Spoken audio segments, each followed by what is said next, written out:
வாழ்க வையகம், வாழ்க வையகம், வாழ்க வளமுடன். குரு வாழ்க, குருவே துணை. அருள்நிதி பேராசிரியர் அன்பழகன் திருவண்ணாமலை. அனைத்து அன்புள்ளங்களுக்கும் வாழ்க வளமுடன்.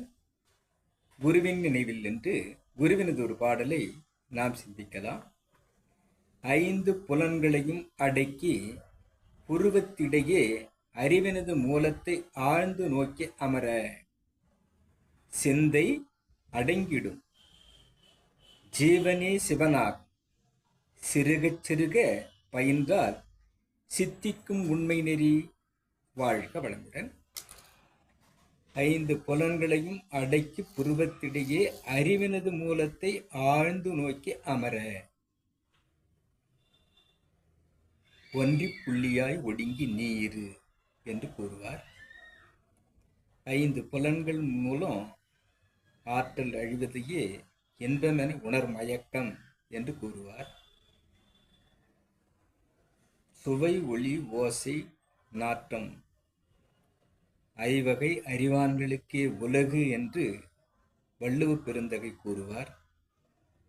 ஆக 5 புலன்கள் மூலம் இந்த அறிவு எல்லை கட்டிவிட்டு புறமனமாக இயங்கிக் கொண்டு வந்த வேலை எது என்பதை உணராமல் மற்ற வேலைகளை பார்ப்பதாக இந்த மனம் சென்று கொண்டிருக்கிறது.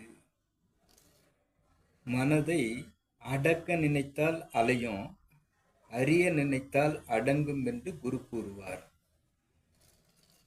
விளக்கத்தை நாம் கேட்கும்போது, சுவாமி, அறிய நினைத்தால் அடங்கும் என்று சொல்லுகிறீர்கள். அறிய நினைத்தால் அடங்கும் என்று சொன்னால், விளக்கம் வேண்டும் என்று சொன்னால், மனதை நாம் ஒரு கேள்வி எழுப்ப வேண்டும் மனதிற்கு என்று கூறுவார். மனதுக்கு ஒரு கேள்வி எழுப்பு. நீ யார்? இங்கே வந்து என்ன செய்து கொண்டிருக்கிறாய் என்பதை அந்த மனதை கேள் என்று கூறுவார். மனதை கேட்டால் மனம் உயிரின் படர்க்கின்னிலையாக நான் வந்து இயங்கிக் கொண்டிருக்கிறேன் என்று கூறும். அவ்வாறு சொல்லும்போது உயிரின் படர்க்கி நிலையாக உயிரை செலவு செய்து புலன்கள் மூலமாக நமக்கு அனைத்தையும் உணர்வார்த்தமாக உணரச் செய்து அதை உள்ளே பதியச் செய்து அந்த அலைச்சுழல் வேகம் வரும்போது பிறகு விரித்து காட்டுவதாக இயங்கிக் கொண்டிருக்கிறது இந்த மனம். ஆக இந்த மனம் வெளியே ஓடாமல் நாம் அறிய வேண்டும் என்று சொன்னால், அந்த மனதை உனது மூலமான உயிரை உணர்வதாக உன்னை திருப்பி வைக்கிறேன் என்று தெய்வீக மகாசக்தி குண்டலினியோடு இணைத்து மேலே கொண்டு வந்து புருவ மையத்தில் இயக்கமாகும் போது அந்த ஓர்மை, உடல் ரீதியான ஆன்மீக சீர்மை, அறிவுச் செல்கள் ரீதியான கூர்மை, இந்த 3 மையம் வரும்போது நேர்மை என்பதாக அது மாறும். அவ்வாறு மாறும்போது ஒன்றி புள்ளியாய் ஒடுங்கி நாம் மாற முடியும் என்பதைத்தான் 5 புலன்களையும் அடக்கி புருவத்திடையே அறிவினது மூலத்தை ஆழ்ந்து நோக்கி அமர என்று குறிப்பிடுகிறார்.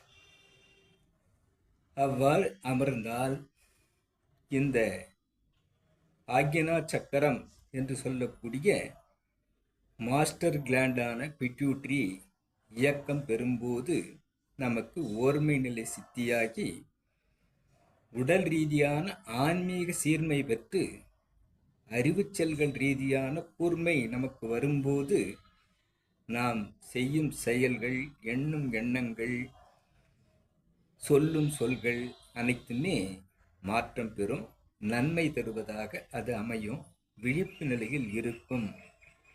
இது நமக்கு சித்தியாகும் போது ஆழ்ந்து நோக்கி அமர. அவ்வாறு அமர்ந்தால் சிந்தை அடங்கிடும்.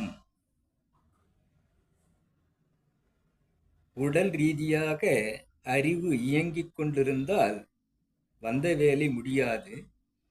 ஆக உடல் தாண்டி பயணிக்க வேண்டும் என்பதை ஒரு பாடலில் குரு குறிப்பிடுவார். சுகதுக்கம் அனுபவித்தேன் சோர்வு கண்டேன், சுய அறிவால் ஆராய்ந்தேன் முடிவு காண. சுகதுக்கம் உடலியங்கும் அறிவில் கண்டேன், சுகதுக்கம் கடந்து மோன நிலை உணர்ந்தேன், சொரூபத்தில் அரூப நிலை அறிந்து கொண்டேன் என்று கூறுவார். ஆக உடல் தழுவி அறிவு செயல்படுவதாக இருந்தால் அந்த இறைவனை நோக்கி நாம் பயணிப்பது தடையாக இருக்கும் என்பதை கூறுவார். சிந்தை அடங்கிடும், ஆக்கினையில் தவம் செய்தால் சிந்தை அடங்கும் என்பதைத்தான் மதங்கள் கூட நமக்கு புலப்படுத்தும். இஸ்லாத்தில் தொழுகை நெற்றிப்பொட்டு தரையில் படுவதாக அவர்கள் தொழுகை செய்து அந்த பிட்யூட்டரி இயக்கம் பெறச் செய்து அந்த மாஸ்டர் கிராண்டை விழிப்பு நிலை பெறச் செய்து கட உள் என்பதாக உள்கடந்து செல்வதாக அவர்கள் பயணிப்பதையும், ஞானஸ்தானம் என்பதை கொடுத்து கிறிஸ்தவத்தில் உருவ மையத்தில் இயக்கம் பெறச் செய்து அவர்களும் இந்த இயக்கத்தை அந்த அறிவுச் செல்களை பயணிப்பதாக, இறை நோக்கி பயணிப்பதாக மாற்றுகிறார்கள் என்பதையும் நாம் தெரிந்து கொள்ளலாம். எவ்வாறு மாற்றினால்தான் மனிதன் ஜீவனே சிவனாகும்.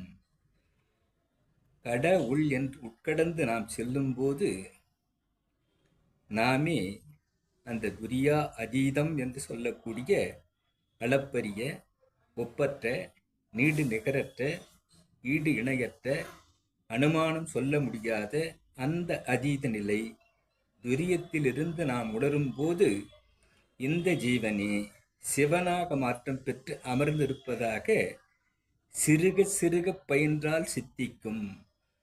உறைந்து உறைந்து இந்நிலையில் பழகிக்கொள்ள என்று குரு கூறுவார்.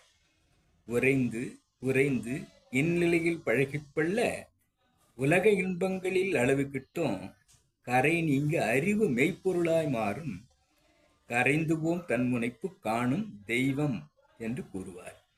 ஆக சிறுக சிறுக பயின்றால் உயிர் உடலில் இயங்கும் மட்டும் உறைந்து உறைந்து என்று குறிப்பிடுவார்.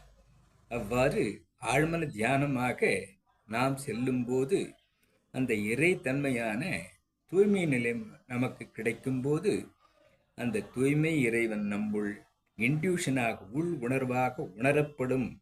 அவ்வாறு உணரப்படும் போது இந்த ஜீவனே சிவனாக ஆகியிருப்பதை நாம் உணர்ந்து கொள்ள சாத்தியக்கூறு இருக்கிறது என்பதை இவை அனைத்துக்குமே ஒன்றி புள்ளியாய் ஒடுங்கி நீ இரு, அன்றி விரிந்திடின் ஆராய்ச்சியோடு இரு, நின்றிடுவாய் அகண்டாகாரம் என்று கூறுவார்.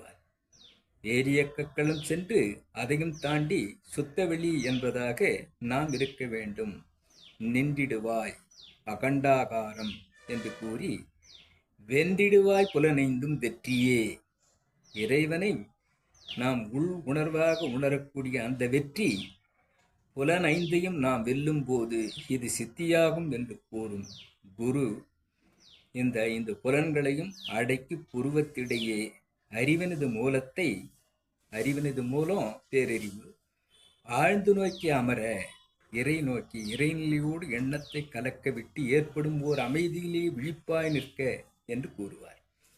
ஆக புலன்களை அடக்கம் பெறச் செய்து அவைகளை ஞான கருவிகளாக மாற்றி, ஞான இந்திரியங்களாக மாற்றி நாம் பயணிக்கும் போதுதான் நமக்கு அந்த இறைவன் இன்ட்யூஷனாக உணரப்படும் என்று கூறும் குருவினுடைய சிந்தனையை நாம் சிந்திக்கலாம்.